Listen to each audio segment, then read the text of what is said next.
안녕하세요. 김성학 변호사입니다. 저는 대한변호사협회 공식인증 제주 형사전문변호사이자 제주지방법원 재판부별 국선변호사, 제주지방법원 논스톱 국선변호사를 역임하면서 수많은 형사사건의 변론을 성공적으로 수행해왔으며 현재 다수의 형사사건의 변론을 수행하고 있습니다.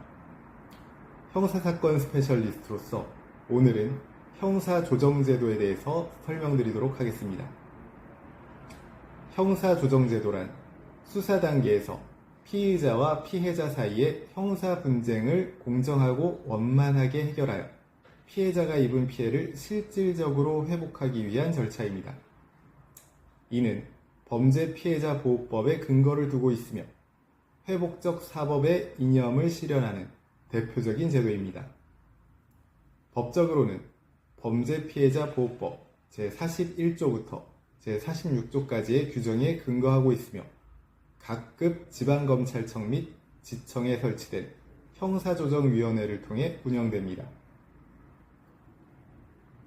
형사조정제도는 법원이나 검찰이 직접 분쟁을 해결하는 것이 아니라 민간인으로 구성된 형사조정위원회가 당사자들의 대화와 합의를 통해 문제를 해결하는 것을 돕도록 하는 제도입니다.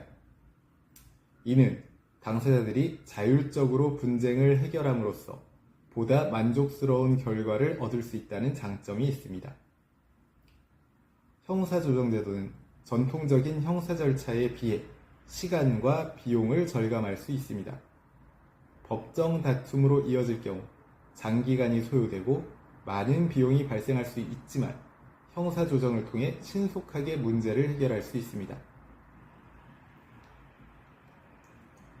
형사조정의 대상이 되는 사건은 범죄 피해자 보호법 제41조 제2항 및 동법 시행령 제46조에 규정되어 있습니다. 주요 대상 사건은 다음과 같습니다. 우선 금전거래 관련 재산범죄입니다. 차용금, 공사대금, 투자금 등 개인 간 금전거래로 인하여 발생한 분쟁으로서 사기, 횡령, 배임 등으로 고소된 재산범죄 사건이 이에 해당합니다. 이러한 사건들은 민사적 성격이 강하여 형사조정을 통한 해결이 적합한 경우가 많습니다. 다음으로 개인 간 사적 분쟁입니다. 개인 간의 명예훼손, 모욕, 경계침범, 지식재산권 침해, 임금체불 등 사적 분쟁에 대한 고소사건도 형사조정의 주요 대상입니다. 이러한 사건들은 당사자 사이 오해나 감정적 대립이 얽혀있는 경우가 많아 대화와 이해를 통한 해결이 효과적일 수 있습니다. 기타 적합한 사건으로 앞서 언급한 사건 외에도 형사조정에 회부하는 것이 분쟁 해결에 적합하다고 판단되는 고소사건이나 고소사건 외에 일반 형사사건 중 앞서 살펴본 사건에 준하는 사건도 형사조정의 대상이 될 수 있습니다. 다만 다음과 같은 경우에는 형사조정에 회부할 수 없습니다. 피의자가 도주하거나 증거를 인멸할 염려가 있는 경우, 공소시효의 완성이 임박한 경우, 불기소 처분의 사유에 해당함이 명백한 경우 등이 있습니다. 형사조정은 검사의 회부로 시작됩니다. 검사는 당사자의 신청 또는 직권으로 수사 중인 형사사건을 형사조정에 회부할 수 있습니다. 이때 검사는 사건의 성격, 당사자의 관계, 분쟁 해결 가능성 등을 종합적으로 고려하여 형사조정 회부 여부를 결정합니다.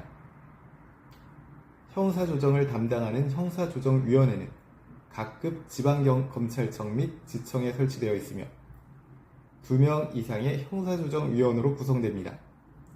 형사조정위원은 법적 지식과 전문성, 덕망을 갖춘 사람 중에서 관할 지방검찰청 또는 지청의 장이 위촉합니다. 실제 조정을 진행하는 개별조정위원회는 형사조정위원회의 위원장이 형사조정위원 중에서 3명 이내의 위원을 지정하여 구성합니다. 형사조정 절차를 개시하기 위해서는 당사자의 동의가 필요합니다. 당사자가 제1회 형사조정 절차 개시 이전까지 형사조정 절차에 동의하지 않을 뜻을 명확히 한 경우에는 형사조정위원회는 담당 검사에게 사건을 회송해야 합니다. 형사조정위원회는 당사자 사이에 공정하고 원만한 화해와 범죄 피해자가 입은 피해의 실질적 회복을 위해 노력해야 합니다. 형사조정 과정에서 형사조정위원회는 필요하다고 인정하면 형사조정의 결과에 이해관계 있는 사람을 형사조정에 참여하게 할 수 있습니다. 조정 과정에서 형사조정위원회는 자료의 제출자 또는 진술자의 동의를 받아 그 자료를 상대방 당사자에게 열람하게 하거나 사본을 교부 또는 송부할 수 있습니다. 형사조정이 성립되면 검사는 이를 사건 처리에 고려할 수 있습니다.